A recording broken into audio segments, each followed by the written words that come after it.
Welcome back, everybody. First guest tonight is an Emmy-nominated actress and director you know from shows such as Big Little Lies, High Fidelity, and The Studio, and films like Blink Twice, The Batman, and Mad Max Fury Road. You can see her next in Caught Stealing, which will be in theaters on August 29th. Let's take a look. I made a save tonight. OD. That's incredible. I've got push-shift adrenaline. I'm not thinking clearly. Let's go back to your place and you can take advantage of my poor judgment. I depend on your poor judgment. I'll be right up. The Giants scored 18 runs yesterday. They couldn't score 2 runs today. So how are they going to make up 3 games playing like that? Nothing you're saying is even a little bit sexy. That's sexy without saying anything. Please welcome back to the show, Zoe Kravitz, everybody.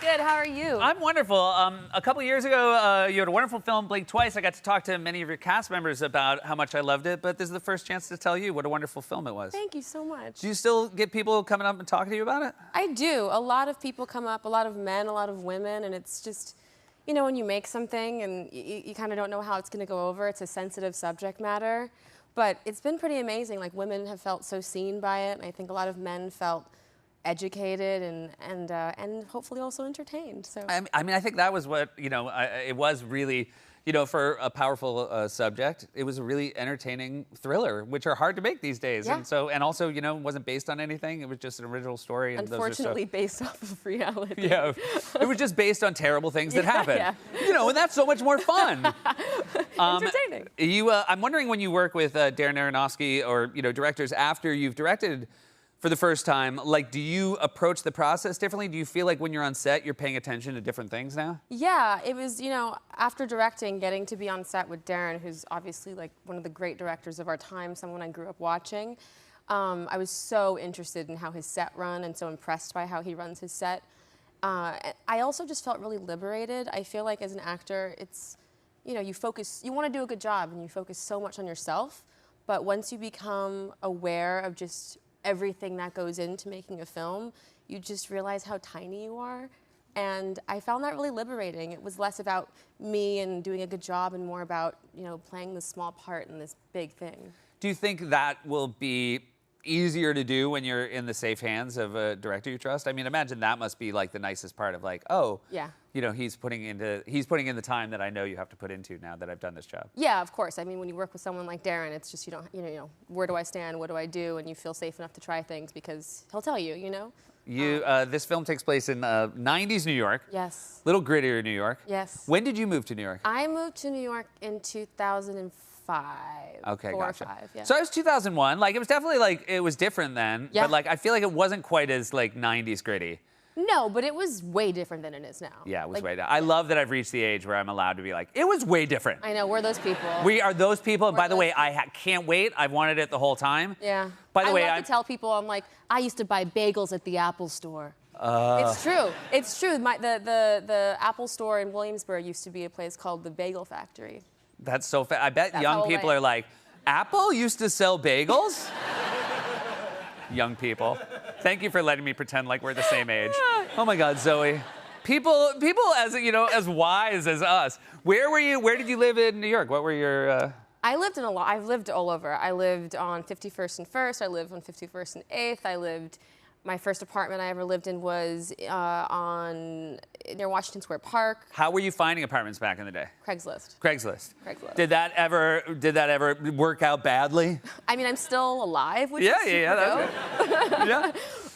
Yeah. It was just, I was like 18 years old and didn't know how else to find an apartment. Did you ever walk into one and think like, I'm gonna die? Yeah. Yeah. Yeah. Yeah. So that's nice that you didn't. It's so cool that I'm still here. And when you said to the landlord, you're like, I owe you an apology. I never thought I'd live through this lease, and I did. And I apologize for all the terrible things I thought about you. Oh, man. Back in New York was cool. Back when New York was cool. Do you ever, I'm like somebody that I used to like, one of my friends that we used to like go out in New York City. Oh, yeah. Are getting together tomorrow night, and we were laughing because I was like, can you have dinner at 6? And they're like, thank you for saying that. And I was like, oh my God, like this, literally, because I'm like, because I want to like let our food digest before we hit the clubs at 1 a.m. but like, are you? Do you feel like that is just like unattainable, like staying out at that hour? I stay up late. I'm a night owl. Okay, I gotcha. just do it at home by myself now. Got it.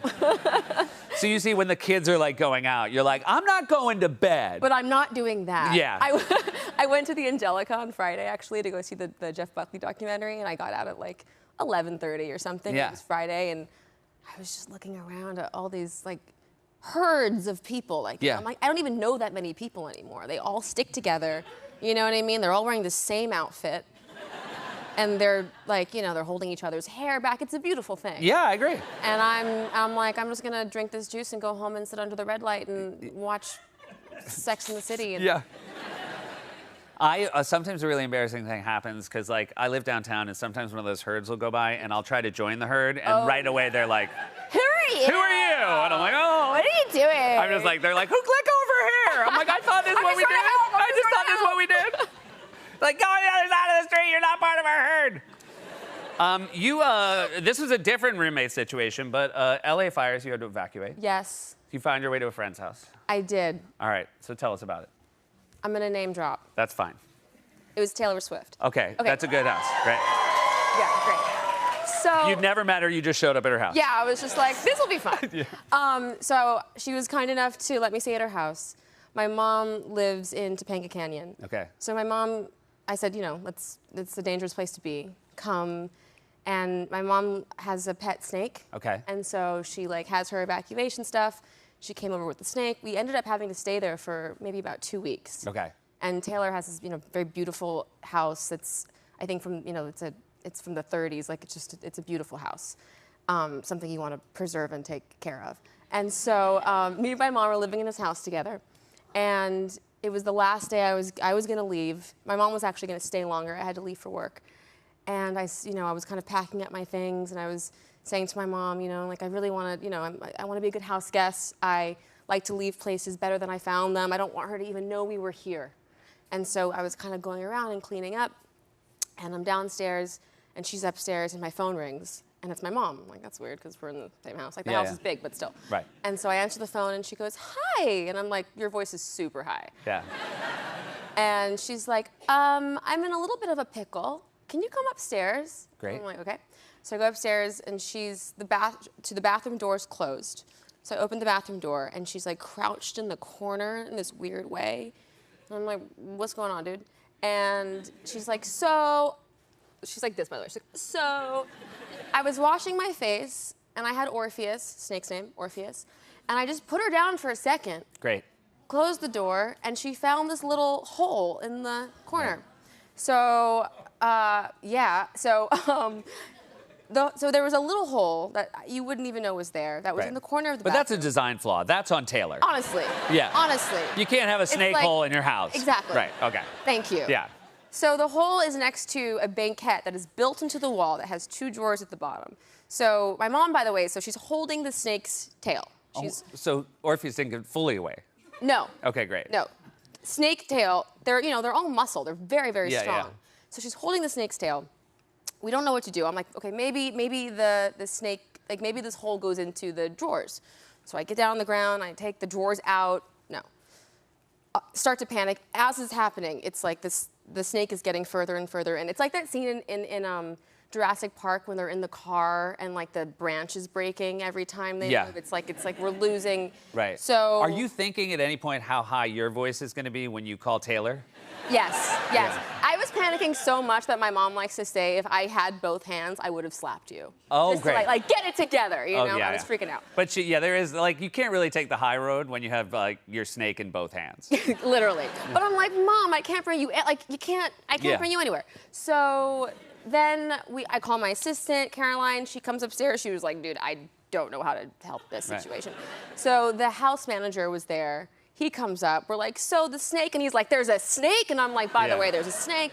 And so he gets a crowbar. Great. And starts having to like tear apart this banquette. We're ripping up the tile. We're scratching the walls. I mean, it's just like, and now there's this much of the snake. Now me and my mom are both holding the snake.